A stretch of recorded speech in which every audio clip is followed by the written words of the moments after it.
ሰላም ጤና ይስጥልኝ የተስፋ ቴሌቪዥን ተከታታዮች እንደምን ከረማችሁ። ይህ ከመጽሐፍ ገጾች የተሰኘው ፕሮግራማችን ሲሆን የገማሪያ ጓዳ የተሰኘው መርሃ ግብራችን ነው። በዚህ ፕሮግራም መጽሐፍትን እናነባለን። መጽሐፍ ካነበብን በኋላ ደግሞ ፍንጠቃዎችን ወይም ሪፍሌክሽን እንሰጣለን። ዛሬ ምዕራፍ 5 ላይ ነን ያለነው። አስቀድመን በምዕራፍ 4 ሾተልና መስቀልን ስናነብ የነበሩትን የትረካውን ዋና ዋና ክፍሎችን አስታውሳችኋለሁ። በምዕራፍ 4 ላይ እንዳየነው ዴቪድ የወንበዴ ቡድኖችን የማግኘት ጥረቱ ተሳክቶለት የሰባቱንም ቤተሰቦች የማግኘት እድል ሆኖለታል። ይህም በጣም አስደናቂ አጋጣሚ ነው። በመጀመሪያ አንዱን ወላጅ ነበረ ያገኘው፣ የሉዊስ አልቫሬዝ የተባለውን ልጅ ወላጅ። ከዛ ቀጥሎ ደግሞ ሌሎች ወላጆችን ለማግኘት በጣም ቀላል ሆኖለታል እና ይሄ አስደናቂ አጋጣሚ ደግሞ ወደ ሌሎች ወላጆች የሚሄድበትን መንገድ አመቻችቶለታል እና ለዚህ ደግሞ አንጀሎ የተባለው ወጣት በጣም ረድቶታል። እናም በእያንዳንዱ ቤት ውስጥ ሄዶ ፊርማቸውን ካገኘ በኋላ ወደ ወህኒ ቤት ሄዶ ወይም እስር ቤት ሄዶ በቀላሉ ከልጆቹ ጋር መገናኘት የሚችል መስሎት ነበር። ነገር ግን ነገሮች ሁሉ እንዳሰበው አልሆነለትም። የመጨረሻው አጋጣሚ በጣም ተስፋ የሚያስቆርጥ ሆኖበታል። ምክንያቱም የወህኒ ቤቱ የመንፈሳዊ አገልግሎት ኃላፊ የነበረው መጋቢ ልጆቹን ዴቪድ ገብቶ እንዲያያቸው ፈቃዱን ሊሰጠው አልቻለም። የልጆቹ ፈቃደኝነት ምንም እንኳን መልካም እና ቀና ቢሆንም የወህኒ ቤቱ የመንፈሳዊ አገልግሎት ኃላፊ ግን የደብዳቤውን ይዘት ቀይሮ ማግኘት አንፈልግም አይነት ይዘት እንዲኖረው አድርጎት ነበር። በዚህ ምክንያት ዴቪድ እየበራለት የነበረው እየፈነጠቀለት የነበረው ተስፋ ሁሉ ድንገት ጭልም ብሎበት ልጆቹን ለማግኘት የነበረው ተስፋም የመነመነ ሆኗል። በዚህ ጊዜ አንድ ነገር ማድረግ እንዳለበት ድንገት ይወስናል። እሱም አባቱን አባት አያቱን ማግኘት ነው። ለምን ሊያገኛቸው እንደፈለገ በዛ ክፍል ውስጥ የምናውቀው ነገር የለም። ቀጥሎ ባለው ምንባብ ውስጥ ግን ከአያቱ ጋራ በሚኖረው ቆይታ ምን እንደሚመስል እናያለን። መልካም ቆይታ ይሁንልን።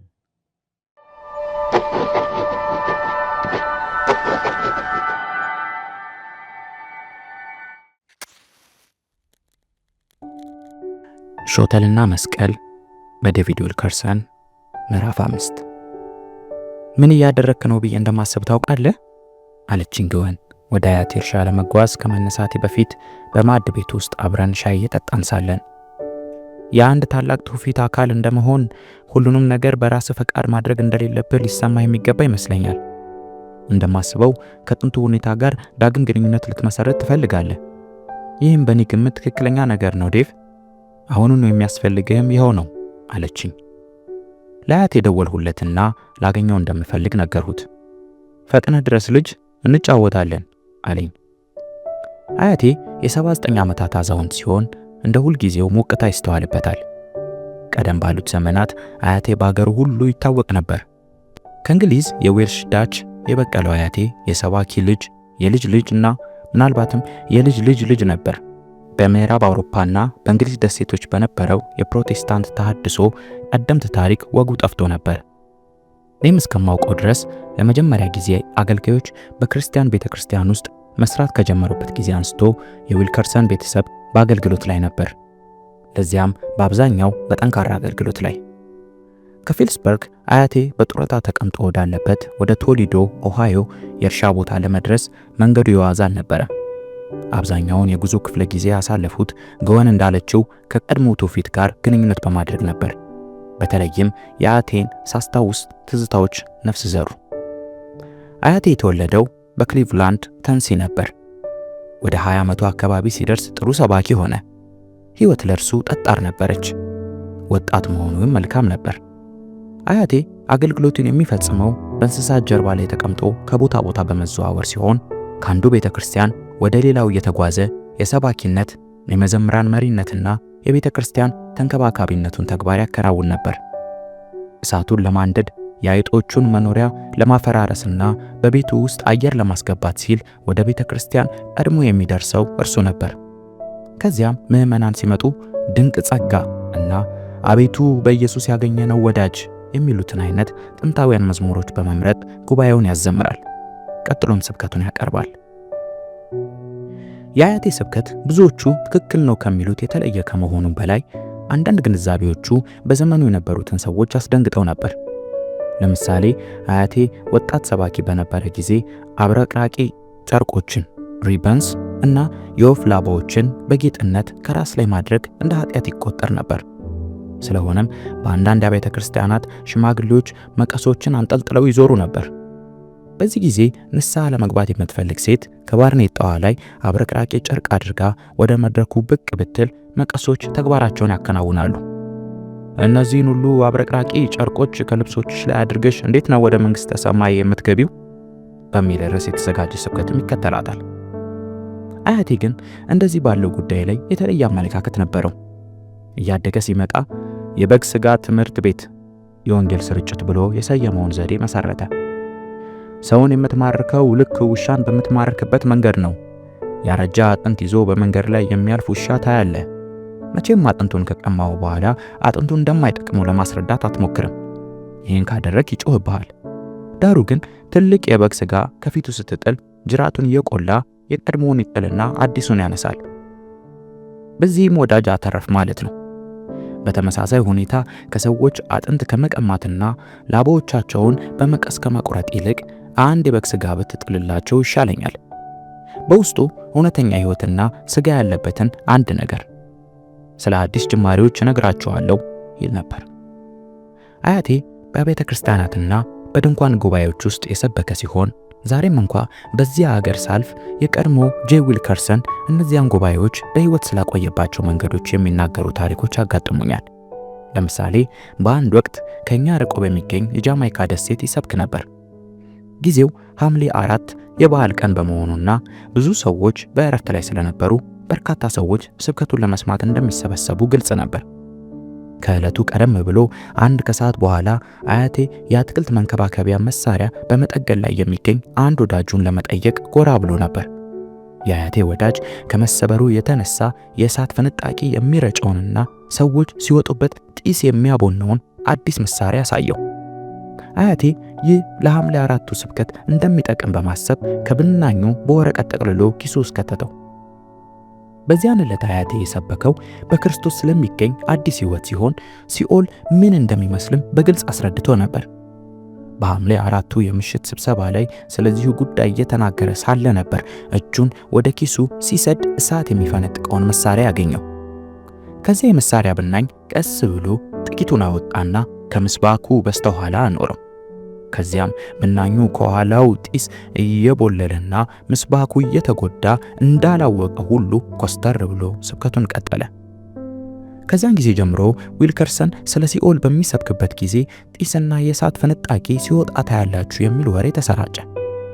ወደ መጀመሪያው አካባቢ ሰዎች አባቴም እንደ አያቴ ብቻውን እቅዱን እንደሚወጥንና ተግባሩንም እንደሚፈጽም አስበው ነበር። ይሁንና አባቴ ፍጹም የተለየ ሆኖ ተገኘ። እርሱ ከወንጌላዊ የበለጠ አገልጋይ ነበረ። አያቴ ከሀገር ሀገር እየዞረ ሲሰብክ አብሮት ሲንከራተት ስላደገ የተረጋጋ ቤት ለማግኘት አልቻለም ነበር። ይህም በኋላ በስራው ላይ ሲንጸባረቅ ታይቷል። አያቴ በየቀኑ ከቤተ ክርስቲያን ወደ ቤተ ክርስቲያን ሲዘዋወር የቆየ ሲሆን አባቴ በአገልግሎት ዘመኑ ሁሉ 4 ቤተ ክርስቲያናትን ብቻ አገልግሏል። አባቴ በተወዳደረባቸው በቀውጢ ጊዜያት በተፈለገባቸው ስፍራዎች ጠንካራና ጽኑ ቤተ ክርስቲያናትን መስርቷል። አንድ ጊዜ በፒትስበርግ ሳለን ቤተ ክርስቲያንን ለመመስረት ሁለቱንም አይነት ሰባኪዎች እንደሚጠይቅ እገምታለሁ። ይሁንና የአያት ከሰዎች ላይ ትዕቢታቸውን የማስወገድ ችሎታ ያስቀናኛል። ይህ ለዚህ ቤተ ክርስቲያን አስፈላጊ ነው ሲል አጫወተኝ አባቴ። በቀጣዩ ጊዜ አያቴ በዚያ በኩል ሲያልፍ ይህንኑ ነበር ያደረገው። መቼም አያቴ ሁሌም እንዳለፈ ነበር የኖረው። የአባቴ ቤተ ክርስቲያን ወደ ከተማ እየተመላለሱ ተግባራቸውን የሚያከናውኑ የባንክ ሰራተኞች፣ የሕግ ባለሙያዎችና ሐኪሞች በሚገኙበት ከተማ ወጣ ባለው የፒትስበርግ ክፍል ነበር የተመሰረተችው። የአምልኮ ፕሮግራሞቻችን በጩኸት ሊታጀቡ ስለሚችሉ ይህ ለፔንቴኮስታል ቤተ ክርስቲያን ተስማሚ ስፍራ አልነበረም። ይሁንና በአካባቢያችን የሚኖሩትን ሰዎች ላለመረበሽ ስንል ድምፃችንን ዝቅ አድርገን እናመልክ ነበር። አያቴ ግን ስህተት መፈጸማችንን ነገረን። አያቴ ሲመጣ በቤተ ክርስቲያን ውስጥ የነበረው ሰው ሁሉ እንደ ጎረቤቱ ጸጥ ብሎ ለመኖር ይሞክር ነበር። ይህ የሙታን ስብሰባ ነው። ለምን? ሃይማኖት ለሰው ሕይወት እንዲሰጥ ነው የተፈለገው ሲል ጮኸ አያቴ። አባቴ ትከሻውን ሰበቀ። በኋላ መስማማቱ ላይ ቀር። ከዚያም ተሳስቻለሁ ብሎ አመነ። በቀጣዩ የሰንበት ምሽት አባቴ በፋንታው አባቱ እንዲሰብክ አደረገ። እኔም በአምልኮ ፕሮግራሙ ላይ የተገኘው ሲሆን በወቅቱ በአባቴ ፊት ላይ ይታይ የነበረውን ሁኔታ ለመቼውም አልረሳውም። ፊቱ የተለወጠው አያቴ ገና ወደ ምስባኩ እንደወጣ የቆሸሸ የጫማ ላይ ልባሱን የጫማ ደህንነት ለመጠበቅ የሚረዳ ሰፊ ፕላስቲክ ወይም ቆዳ አውልቆ ከመሰዊያው ዘንግ ላይ ሲሰቅል ነበር። አያቴ በግርምት የተደመመውን ማህበረ ምዕመናን እየተመለከተ አሁን ሲል ንግግሩን ጀመረ። በመሰዊያው ዘንግ ላይ ስለተሰቀለው ቆሻሻ የጫማ ላይ ልባስ የሚያሳስባችሁ ምንድን ነው? ትንሿን ውብ ቤተክርስቲያናችሁን በቆሻሻ አጨማልቂያታለሁ። ኩራታችሁን ጎድቻለሁ። ጥያቄ አቅርቤላችሁ ቢሆን ኩራት እንደሌላችሁ ትነግሩኝ ነበር ብዬ አስባለሁ። አባቴ በአፍረት ተሸማቆ ይርበተበት ገባ። አያቴም ወደ እርሱ ዞሮ በል ወደዚያ ሂድና ተርበትበት፣ የላንተ ተገቢ ነው። የዚህች ቤተክርስቲያን ዲያቆናት አሉ? ዲያቆናቱ እጆቻቸውን አነሱ። ተነስታችሁ የቤተክርስቲያኒቱን መስኮቶች በሙሉ እንድትከፍቱ ፈልጋለሁ። ወድ ለማሰማት በመዘጋጀት ላይ ስለሆነን የሰንበት ምሽቱን ጊዜ በግቢያቸው መግቢያ ላይ የተዝናኑ የሚያሳልፉ የባንክ ሰራተኞችና የሕግ ባለሙያዎች ሁሉ በሃይማኖት መደሰት ምን እንደሆነ እንዲሰሙ ፈልጋለሁ። ዛሬ ማታ ለጎረቤቶቻችሁ ስብከት ልታቀርቡ ነው ሲል ተናገረ። ከዚያም በቤት ውስጥ የሚገኘው ሰው በሙሉ ከመቀመጫው እንዲነሳ ጠየቀ። ቀጥሎም እጆቻችንን እያጨበጨብን በቤተ ክርስቲያኒቱ ውስጥ እንንዟዟር ጠየቀን። ይህንንም አደረግን። ለሩብ ሰዓት ይህን ካደረግን በኋላ ደካክሞን ለማብቃት ስንከጅል በሐዘኔታ ራሱን በማነቃነቁ ትንሽ ጨመርንለት። ቀጥሎም መዝሙር እንድንዘምር ጠየቀን። በመሆኑም በግቢው ውስጥ ስንዟዟር ስናጨበጭብና ስንዘምር ቆየን። ትንሽ ቀዝቀዝ ስናደርግ አያቴ ብድግ ብሎ መስኮቱን ይበልጥ ሰፋ እያደረገ ይከፍተዋል። አባቴን ዞር ብዬ ስመለከት በሐሳብ እንደተዋጠ ተረዳው። ይህንን መቼም ህዝቡ እንዲዘነጋው ለማድረግ አንችልም፣ ቢሆንም ይህ ሁሉ መደረጉ መልካም ነው እያለ የሚያስብ ይመስላል። ከዚያም ከሁሉም ሰው በላይ ድምፁን ከፍ አድርጎ ይዘምር ገባ። አስገራሚ አምልኮ ጊዜ ነበር። በቀጣዩ ዕለት ከጎረቤት የተሰጡ የመጀመሪያ ምላሾች ለአባቴ ደረሱ። አባቴ ለሥራ ጉዳይ ወደ ባንክ ቤት ሲሄድ ጎረቤታችን የሆነው ሰራተኛ እዚያ ተቀምጦ ነበር። አባቴ ፊት ሊነሳው ቢሞክርም የባንክ ሰራተኛው እየጠራ ያነጋግረው ጀመረ።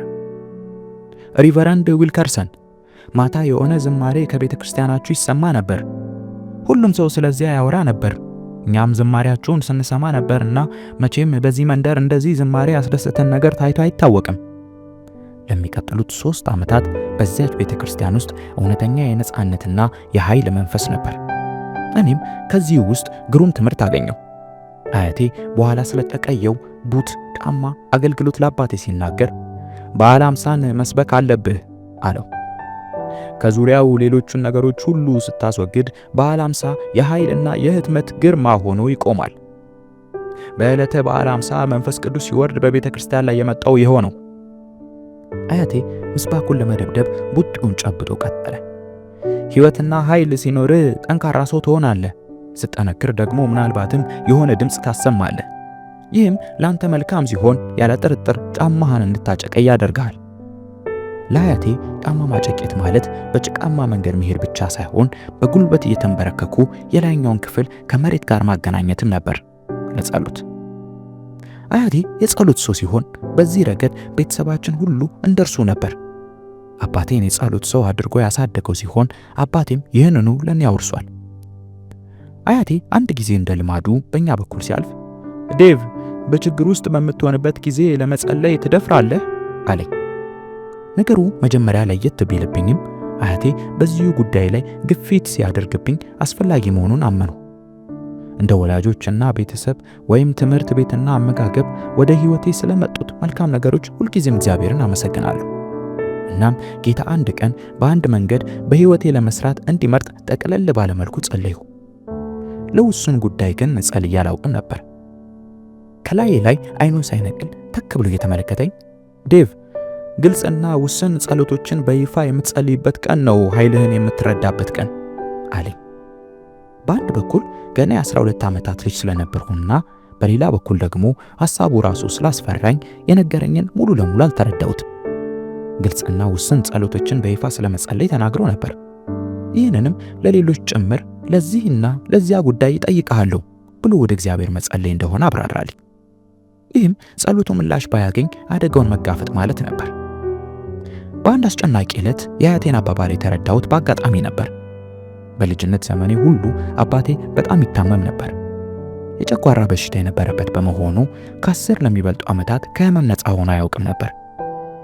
አንድ ቀን ከትምህርት ቤት ስመለስ አምቡላንስ አልፎኝ ሲሄድ አየሁ።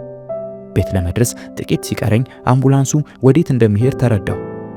ከዚያ ሆኜ የአባቴን የጣር ጩኸት ለመስማት እችል ነበር። የቤተ ክርስቲያናችን ሽማግሌዎች በቤታችን ውስጥ ተቀምጠዋል። ሐኪሙ አባቴ ወዳለበት ክፍል እንዳልገባ ስለከለከለኝ ሳሎን ቤት ተቀምጬ ሳለሁ እናቴ መጣች። ሊሞት ነው እማማ። እማማ ፊት ለፊት ተመለከተችኝና እውነቱን ልትነግረኝ ወሰነች። ሐኪሙ ለሚቀጥሉት 2 ሰዓታት ብቻ በሕይወት ሊቆይ እንደሚችል ገምቷል። ወዲያው አባባ የተለየ የጣር ጩኸት ሲያሰማ እማማ ትከሻዬን ይዛ በመነሳት በፍጥነት እርሱ ወዳለበት ክፍል ሮጠች። ይሄው መጣው ከነት አለች በሩን ከበስተኋላዋ እየዘጋች። በሩን ከመዝጋቷ በፊት ግን ለምን ሐኪሙ ወደ አባባ ክፍል እንደማያስገባን ተመለከቱ። ባልጋው ላይ የሚገኙ ልብሶችና ወለሉ በደም ጎርፍ ታጥበዋል። በዚያን ዕለት የአያቴን ቃል አስታወሱ። ግልጽና ውስን ጸሎቶችን የምትጸልይበት ቀን ነው፣ ኃይልን የምትረዳበት ቀን። ሰዎቹ ወደ ተሰበሰቡበት ክፍል ሄጄ አባባ ድኖ ካልጋው እንዲነሳ እንደምጸልይ ልንገራቸው ይሆን ስል ላፍታ አሰብኩ። ላደርገው አልቻልኩም። በዚያ አደገኛ ሁኔታ ውስጥ እምነቴን ሊኮላሽ በሚችልበት ስፍራ ላስቀምጥ አልቻልኩም። የአያቴን ቃላት ቸል በማለት በተቻለ መጠን ከሰው ሁሉ ሽሽት ያዙ። የቤቱን ደረጃዎች ይዤ ቁልቁል ወረድኩና በከሰል ማስቀመጫ ክፍል ውስጥ ገብቼ ጸለይኩ። ላጣሁት እምነት ድምፄን ከፍ በማድረግ ላካክስ ሞክራለሁ። ያልተረዳሁት እውነት ቢኖር በድምፅ ማጉያ አይነት ነገር እየጸለይኩ መሆኔ ነበር። ቤታችን ሙቀት የሚያገኘው ከሞቀ አየር በመሆኑ በከሰል ማስቀመጫ አጠገብ ከነበረው ምድጃ እንደ መለከት አይነት ቧንቧዎች ወደ እያንዳንዱ የቤታችን ክፍል ያመሩ ነበር። ድምፄ በእነዚያ ቧንቧዎች አማካኝነት በመሰራጨቱ ከቤተ ክርስቲያን መጥተው የተቀመጡ ሰዎች ከግድግዳው የሚፈልቀውን የተሟሟቀ ጸሎት ሰሙ። ከፎቁ ላይ የነበረው ሐኪምም ሰማው። በጣር ላይ ያለው አባቴም እንዲሁ። ዴቪድን እዚህ አምጡት ሲል አባባ በደከመ ድምፅ ተናገረ። ስለሆነም ወደ ፎቁ ተጠርቼ ስመጣ የቤተ ክርስቲያን ሽማግሌዎች አፍጥጠው ይመለከቱኝ ነበር። እኔም እነርሱን አልፌ ወደ አባባ ክፍል ገባው። አባባ ሐኪሙ በሳሎኑ ውስጥ ትንሽ እንዲቆይና እማማ የማቴዎስ ወንጌል ምዕራፍ 21 ቁጥር 22ን ድምጿን ከፍ አድርጋ እንድታነብ ጠየቀ። እማማ መጽሐፍ ቅዱሱን ከፍታ አባባ ያላትን ስፍራ ተፈላልግ ጀመር። አምናችሁ በጸሎት የምትለምኑትን ሁሉ ትቀበላላችሁ ስትል አነበበች። በዚህ ጊዜ ከፍተኛ የሆነ ደስታ ስሜት ውስጥ የሞላው። እማማ ይህንን ለአባባ ልንጠቀም አንችልም? ስለሆነም አባባ ካልጋው ላይ ተዳክሞ እንደተኛ እማማ ያንኑ የመጽሐፍ ቅዱስ ጥቅስ ደጋግማ ታነብ ጀመር። ለደርዘን ወይም ከዚያ ለሚልቁ ጊዜያት ማንበቧ እንደተያያዘች እኔ ከወንበሬ ብድግ አልሁና በአባባ ግንባር ላይ እጆቼን ጫንሁ። ጌታ ኢየሱስ ሆይ እኔ አንተ የተናገርከውን የመጽሐፍ ቅዱስ ቃል አምናለሁና እባክህ አባቴን ደህና አድርግልኝ ስትጸልዩ። ሌላም የምወስደው እርምጃ ነበር። ወደ በሩ አመራውና ከፍ ባለ ድምፅ ዶክተር ብራውን እባክዎን ይምጡ፣ አባቴ እንዲድን ጸልያለሁ ስል ጮህ። ዶክተር ብራውን የአንድን የ12 ዓመት ልጅ ጉጉት አሽቆልቆሎ ተመለከቱና ርህራሄ ኖሮት ዳሩ ግን ሙሉ ለሙሉ እምነት የራቀው ሞቃት ፈገግታ አለገሱኝ። ይሁንና አባቴን ለመመርመር ዝቅ ሲሉ ያ እምነት ያልጎበኘው ፈገግታቸው መጀመሪያ ግራ ወደ መጋባት ቀጥሎም ወደ መደነቅ አመራ። አንድ ነገር ተከስቷል ሲሉ ለመስማት በሚያዳግት የመነመነ ድምፅ ተናገሩ። ዶክተር ብራውን በሚቀጠቀጡ እጆቻቸው መሳሪያዎቻቸውን አነሱና የአባባን የደም ግፊት ለኩ። የአባባን የአይን ሽፋሽፍቶች እየገለጡና ሆዱን እየዳሰሱ ከዚያም ዳግም የደም ግፊቱን መጠን እያነበቡ ከነት ምን ይሰማል ሲሉ ጠየቁ። እንደ ብርታት ያለ ነገር ወደ ውስጤ እየፈሰሰ ነው ሲል መለሰ አባባ። ከነት ይሄ መቼም ተአምር ነው አሉ ዶክተሩ። በዚያች ታምራዊ ቅጽበት አባቴ ካልጋው ሊነሳ ሲችል እኔም ከዚያን ጊዜ ጀምሮ በጸሎት ራስን በአደገኛ ስፍራ በማስቀመጥ ኃይል ላይ ከነበረኝ ጥርጣሬ ነፃ ወጣሁ። ከብዙ ዓመታት በኋላ ወደ አያቴ ቤት ስመጣ ካመጣኋቸው ትውስታዎች አንዱ ይሄ ነበር። ለማየት የምፈልገው አያቴ እንደ ሁሌው ንቁ ነበር። ምንም እንኳ እንቅስቃሴዎቹ ከቀድሞ በመጠኑ ቢቀንሱም አእምሮአዊ ጥበቡና ጥበባዊ ብስለቱ እንደ ድሮ ነበር። እናም በአሮጌው ወንበር ላይ ወደ ኋላ ተለጥጦ በመቀመጥ ስለ እንግዳዎቹ ገጠመኞቼ የማወራለትን በጥሞና አደመጠ። ጥያቄ ሲኖረው ብቻ እያቋረጠኝ አንድ ሙሉ ሰዓት ተረኩለት። በመጨረሻም ተረካዬን በራሴ ጥያቄ ደመደሙ። ምን ይመስልሃል አያቴ? በግድያው ችሎት ላይ የሚገኙትን ልጆች ለመርዳት እውነተኛ ጥሪ የቀረበልኝ ይመስልሃል? የለም፣ እኔ አይመስለኝም አለ አያቴ። ግን ብዙ ነገሮች ብዬ ስጀምር እንደሚመስለኝ ብሎ ቀጠለ። ከምትገምተው በላይ ያ በር አጥብቆ ተዘግቷል ዴቪድ። ጌታ እነዚያን 7 ልጆች ለረጅም ጊዜ እንድታይ የሚፈቅድልህ አይመስለኝም። ምክንያቱን ልንገርህ። አሁን በእነዚህ ልጆች ብታያቸው በኒውዮርክ በታዳጊ ወጣቶች መካከል ግዴታህን እንደተወጣ ልታስብ ትችላለህ። ጌታ ግን ለአንተ ከዚህ የላቁና የገዘፉ ዓላማዎች አሉት ይመስለኛል። ይህን እንዴት ልትል ቻልክ? ልጅ ዴቪድ 7 ልጆችን ብቻ ሳይሆን እንደነርሱ አይነት በሺህ የሚቆጠሩ ልጆች እንደምታይ አምናለሁ። አያቴ አስቀድሞ የተናገረውን ሐሳብ እንዳብላላ ጊዜ ከሰጠኝ በኋላ ቀጠለ። ልትረዳቸው ከቻልክ ግራ የተጋቡ ፍርሃትና ብቸኝነት የሚሰማቸው የኒውዮርክ ልጆች የሚመታቸውን ሁሉ በመግደል ሕይወታቸውን ሊገፉ ይችላሉ። ዴቪድ፣ ማድረግ ያለብህ ብቸኛው ነገር አድማስህን ማስፋት እንደሆነ ይሰማኛል። አያቴ ነገሮቹን በልቤ ውስጥ አቀጣጠለብኝ።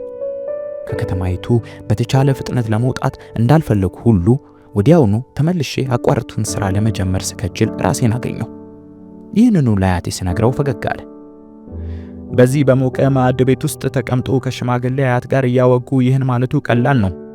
ይሁንና ራእዮችን ተግባራዊ ማድረግ ከጀመርክ በፊት ከነዚህ ልጆች ብዙዎቹን እስክታገኝ ድረስ ታገስ። ከሰማው ሁሉ በላይ በኃጢአትና በጥላቻ የተጨማለቁ ሊሆኑ ይችላሉ። ገና ልጆች ናቸው። ቢሆንም ግድያ፣ ሴትን መድፈር፣ ግብረ ሰዶም ምን እንደሆነ ያውቃሉ። እንደዚህ አይነት ነገሮች ሲያጋጥሙ ምን ታደርጋለህ? እውነተኛ መልስ ልሰጠው አልቻልኩም። ለራሴ ጥያቄ እኔው መልስ ልስጥ ዴቭ። እነዚህን ችግሮች ከመመልከት ይልቅ አይኖችህን በወንጌሉ እምብርት ላይ ትከል። ያ ምን ይመስልሃል? ተክብ እየተመለከትኩት አያቴ በዚህ ርዕሰ ጉዳይ ላይ ብዙ ጊዜ ሲናገር ስለሰማው ከራሱ ስብከት ውስጥ ምላሽ መስጠት አያቅተኝም። የወንጌሉ እምብርት ለውጥ ነው፣ ወደ አዲስ ሕይወት መወለድ ነው አልሁት። ነገሩን ትንሽ ቀለል አድርገህ በችኮላ መልሰሃል ዴቪድ። ግን ጌታ ሲያደርገው እስክትመለከት ጠብቅ። ከዚያ በኋላ በድምጽህ ውስጥ የበለጠ ቅላጼ ታገኛለህ። ያ ግን ንድፈ ሐሳብ ነው። የክርስቶስ መልእክት እምብርት በጣም ቀላል ነው። ከእግዚአብሔር ጋር መገናኘት እውነተኛ፣ ይሄውም ለውጥ ሲል አብራራልኝ። የውይይታችንን ወደ ፍጻሜ መድረስ የአያቴ መረበሽ አወጋኝ። ከወንበሩ ተነስቶ ወደ በሩ ያመራ ጀመር። ከልቡ ተውኔታዊ ሐሳቦች እንደሚመነጩ ስለማውቅ እጅግ ጠቃሚዎቹ ውይይቶች ገና መፍለቃቸውን ገመቱ። እጁን በገበሬ ቤቷ መዝጊያ ላይ አኑሮ ዴቭ፣ የከተማን አስቀያሚ ውይይት ስትጋፈጥ ስለሚያጋጥም ነገር አዝንልሃለሁ። እስካሁን ድረስ በእንክብካቤ ነበር የኖርኸው። ከኃጢአት ጋር ፊት ለፊት ስትጋጠም ሊያስፈራ ይችላል ሲል ሐዘኔታውን ገለጸልኝ። አየህ አለና አያቴ ካነሳው ሐሳብ ከቶም የማይገናኝ የመሰለኝን ታሪክ ነገረኝ። ከጥቂት ጊዜያት በፊት በተራሮች ላይ ስንሸራሸር አንድ ግዙፍ እባብ አጋጠመኝ። ትልቅ ነበር ዴቭ። 3 ኢንች ውፍረትና 4 ጫማ ቁመት ነበረው። የፈራ ይመስል ዝም ብሎ ፀሐይ ላይ ተጋደመ። እኔም ፈራሁና ለብዙ ጊዜ ካለሁበት ደርቄ ሳልንቀሳቀስ ቆየው። እነሆም ቆሜ ሳለሁ ተአምር ተመለከቱ።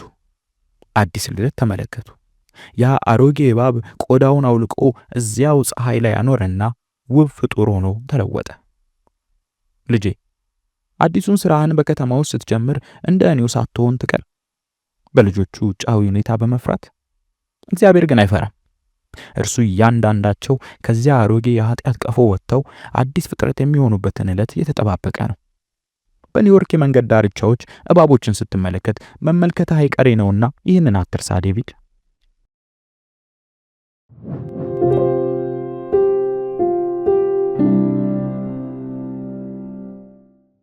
ውድ ተመልካቾቻችን በሰማችሁት ትረካ እጅግ ደስ እንደተሰኛችሁና እንደተገረማችሁ ተስፋ እናደርጋለን። በዚህ ክፍል ላይ እንዳየነው ዴቪድ አያቱ ጋር የሄደበት በቂ የሆነ ምክንያት ነበረው። አያቱ ከአባቱም በተለየ ሁኔታ ይህንን እሱ የጀመረውን አገልግሎት ሊረዱለት እንደሚችሉ ተገንዝቧል። ግወንም ይህንን ነገር ስለተገነዘበች ባለቤቱ ማለት ናት ከቀድሞ ወይም ከጥንቱ ጋር ለመገናኘት እየፈለገ እንደሆነ ተገንዝባ አበረታታዋለች። አንዳንድ ጊዜ በሕይወታችን ውስጥ ብርቱ የሆኑ ተጋድሎዎች ወይም ደግሞ ተግዳሮቶች በሚገጥሙን ጊዜ ቆም ብለን ከኛ የተሻለ ምክር ሊሰጡን የሚችሉ ሰዎችን ማማከር ተገቢ እንደሆነ በዚህ ክፍል ላይ ግንዛቤውን እናገኛለን። አያቱ በተለየ ሁኔታ በተለየ መንፈስ ቅዱስን ድምፅ በመስማትና በማስተናገድ እንዲሁም የመንፈስ ቅዱስ ልምምዶችን በተለየ ሁኔታ በመረዳት ከአባቱም እንኳን ይልቅ ሊረዱት እንደሚችሉ ተገንዝቧል። እናም ዴቪድ ስለ አያቱ የበለጠ እንድንረዳ ወደኋላ ሄዶ የአያቱን ማንነት በዚህ ክፍል ላይ ይተርክልናል። በዚህ ጊዜ አያቱ የ79 ዓመት አዛውንት ነበሩ። ምንም እንኳን የ79 ዓመት አዛውንት የነበሩ ቢሆንም ነገር ግን ብርቱና ጠንካራ አሁንም በመንፈስ የሚቃጠሉ እንደሆኑ ከታሪኩ ለመረዳት እንችላለን። ወደኋላ አስቦ የአያቱን የቅድመ አያቱንም ታሪክ ምን እንደሚመስል ዴቪድ ያሳየናል። በአውሮፓ ውስጥ ተከስቶ የነበረውን ወይም ተነስቶ የነበረው የተሃድሶ እንቅስቃሴ አራማጆች መካከል የተገኙ ቤተሰቦች እንደሆኑና እያንዳንዱ ቤተሰብ ደግሞ ጌታን በማገልገል በቤተ ክርስቲያን ውስጥም ሁነኛ ስፍራ ኖሯቸው ያለፉ እንደሆነ ከዚህ ታሪክ እንረዳለን። እና አያቱ በተለየ ሁኔታ የቀድሞውን ስርዓት ወይም ደግሞ እሳቸው በፊት የነበሩትን ስርዓቶች የሚቃወሙና አብዮተኛም እንደሆኑም ደግሞ ከዚህ ታሪክ እናነባለን። እና አገልግሎት የጀመሩት በ20 ዓመታቸው ነው።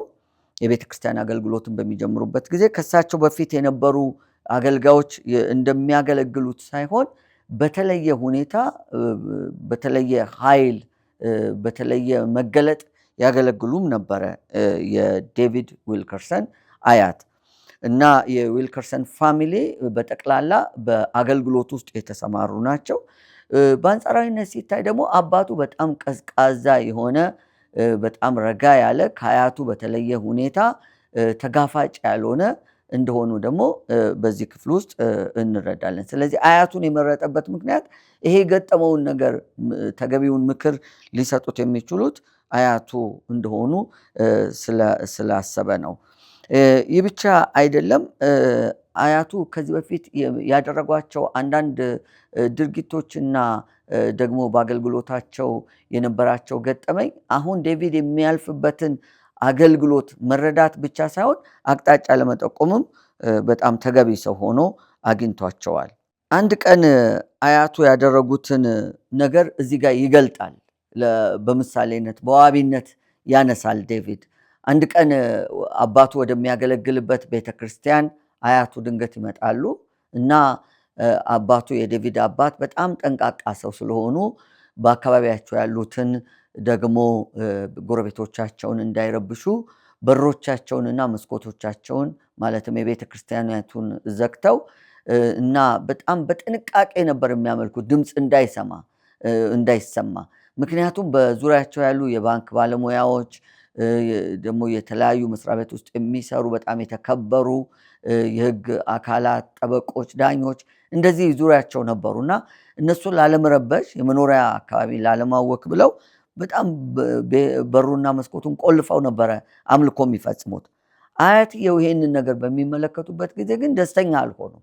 ስለዚህ አባትየውን እንደውም በመዝለፍ ያክል ዛሬ የተለየ ነገር እናደርጋለን በማለት የመጀመሪያ ያደረጉት ነገር መስኮትና በሩን መክፈት ነበረ።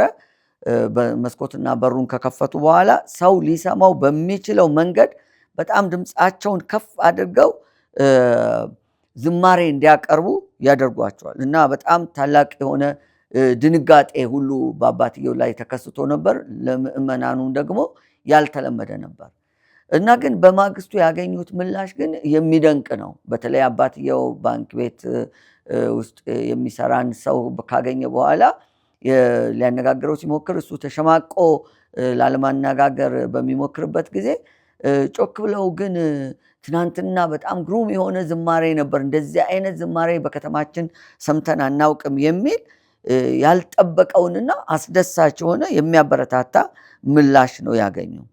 ይሄ በጣም አንዱ አጋጣሚ ነበር ከአያቱ ጋር የነበረው ትዝታ።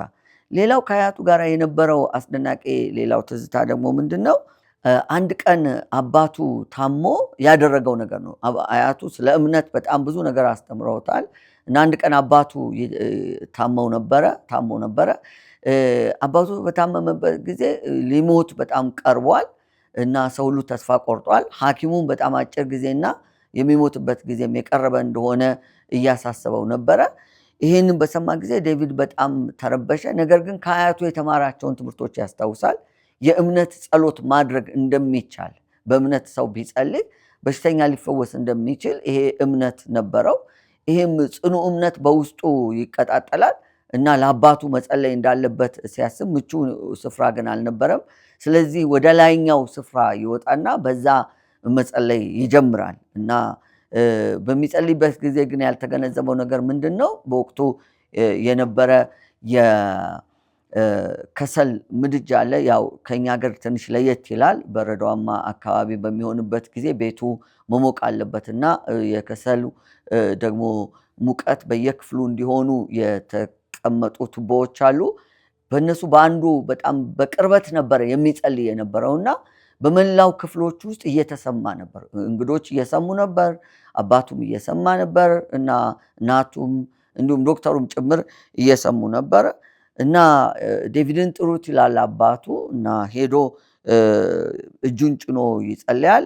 የጌታን ስም እየጠራ ይጸልያል። በተለይ አምናችሁ በጸሎት የምትጠይቁት ሁሉ የሚለውን የማቴዎስ ወንጌል ምዕራፍ 21ን ሐሳብ በጣም አጽንኦት ሰጥቶ ይናገራል እና በዛም ምክንያት በተለየ ሁኔታ አባቱ ደም እያስተፋው ወደ ሞቱ እያዘገመ የነበረ ቢሆንም ነገር ግን ሕይወቱ እንደገና ማበብና መለምለም ይጀምራል።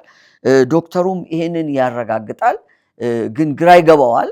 ያ መለኮታዊ ምስጢር ሊረዳው አልቻለም እና በጣም በሚገርም ሁኔታ እግዚአብሔር እንዴት ባለ ሁኔታ ጸሎትን እንደሚሰማ ያንንም ያስታውሳል እና ከአያቱ ጋር በነበረው ግንኙነት እነዚህን ነገሮች ሁሉ እያሰበ ነው ወደ አያቱ የሄደው። እምነትን ተምሯል፣ ድፍረትን ተምሯል፣ ጽናትን ተምሯል፣ አብዮተኝነትን ተምሯል። አንዳንድ ጊዜ በአገልግሎታችን ውስጥ ማንን በየት ጊዜ ማማከር እንዳለብን ነው ከዚህ ክፍል በተለይ የምንረዳው። ወደ አያቱም በሄደ ጊዜ ያለፈበትን መንገድ ሁሉ ከመጀመሪያው እስከ መጨረሻው ድረስ ይተርክላቸዋል እና ተርኮላቸው ሲጨርስ አንድ ጥያቄ ይጠይቃቸዋል። እነዚህን 7 ወጣቶች የማገኛቸው ይመስልሃል አያቴ ብሎ ሲጠይቃቸው አያቱ ግን ተስፋ የሚያስቆርጥ ነገር ነው የመለሱለት። እሱ ምንድነው?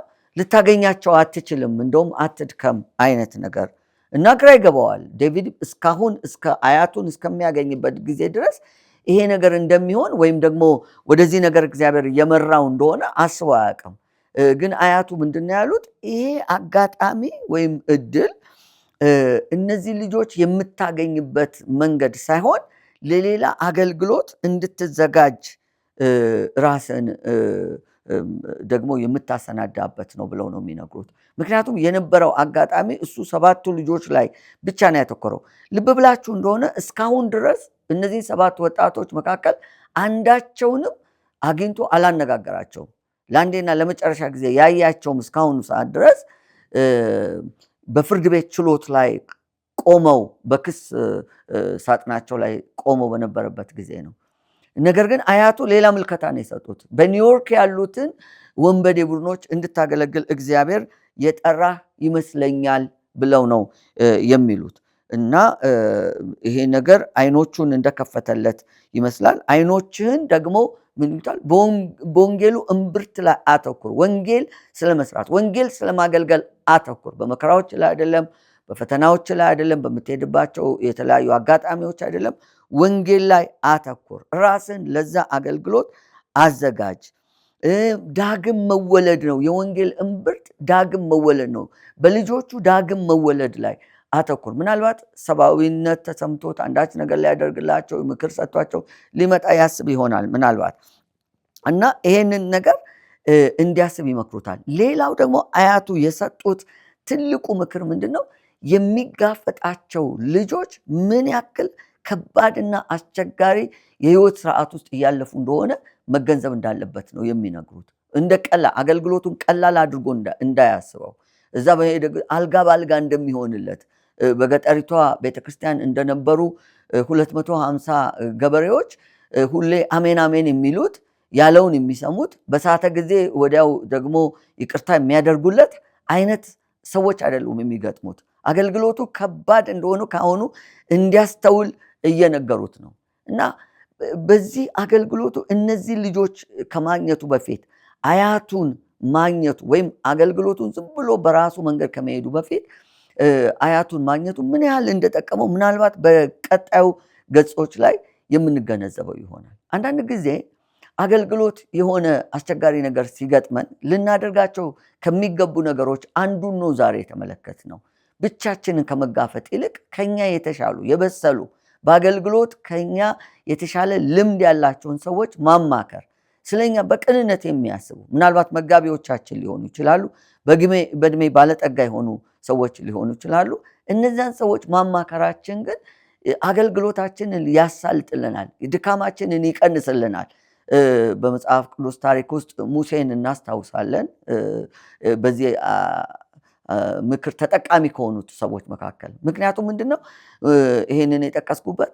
ሙሴ ረጅም ድካም ውስጥ ያልፍ ነበር፣ ዮቶር መጥቶ እስኪመክረው ድረስ። ዮቶር ነገሩን አቀለለለት። ለምን እንደዚህ አድርገህ ነገሩን አትፈታውም? ብቻህን ለምን ትደክማለህ ባለው ጊዜ በጣም ቀላል ሆነለት። ቀጥሎ ያሉት 40 ዓመታት ለሙሴ እንዲቀሉት ነገር እንዲቀልለት ያደረገው ሰው አማቱ ዮቶር ነው። ለዴቪድ ደግሞ አያቱ ናቸው ነገሩን እንዲቀልለት ያደረጉት እና እያንዳንዱን ነገር በሚገባው መልክ ነው የነገሩት። እና በጣም ደስ የሚል አንድ ምሳሌ እዚህ ጋር ተጠቅመዋል። የእባብን ምሳሌ ምናልባት እባብን በዚህ አይነት ሁኔታ አይታችሁ እንደሆነ አላውቅም። እኔ እድሉ ነበረኝ ይህን ለማየት እና እባብ አንዱ የሚያደርገው ነገር ከተወሰነ ጊዜ በኋላ ራሱን ይቀይራል። እላው ላይ ያለውን ቆዳ ከላዩ ላይ አውልቆት ይሄዳል። ልክ እንደ ልብስ ነው የወለቀ የእባብ ቆዳ አይታችሁ የማታውቁ ከሆነ በጣም አስደናቂ ነው። ልክ በቅርጹ ልክ ነው የእባቡ ቆዳ። ከላዩ ላይ እንደዚህ ትራንስፓረንት ነገር ነው የሚመስለው እና እላውን እሱን አስወግዶት ይሄዳል። አዲስ ቆዳ፣ አዲስ ማንነት፣ እንደ ልቡ እንዲተጣጠፍ፣ እንደ ልቡ እንዲወጣ እንዲገባ፣ እንደ ልቡ የሚፈልገውን ነገር እንዲያደርግ፣ አደኑን እንዲፈጽም፣ ራሱን መደበቅ ባለበት እንዲደብቅ፣ ራሱን ደግሞ ማጥቃት ከጥቃት መከላከል ካለበት እንዲከላከል ብቻ ሳይሆን ደግሞ እንዲያጠቃም የሚያስችለው ፍጥነቱን የሚጨምርለትን አቅም ያገኛል። እና ዴቪድም የሆነለት ነገር ይሄ ነው። ወደ ኒውዮርክ ስትገባ ራስህን ለዚህ ለአዲሱ አገልግሎት አዘጋጅ የሚል የአያቱን ምክር ነው ያገኘው። እና በአገልግሎታችን አንዳንድ ጊዜ እንደዚህ ቆዳ ማደስ እና ቆዳ መለወጥ ለሚገባው ቦታ የሚገባውን አይነት ማንነትና አለባበስ ይዘን መገኘት እንደሚገባን ከዚህ ክፍል እንረዳለን። በነበረን ቆይታ ደስ እንደተሰኛችሁ እርግጠኞች ነን። ሳምንት በተመሳሳይ ፕሮግራም እስክንገናኝ ድረስ መልካም ሳምንት ይሁንላችሁ።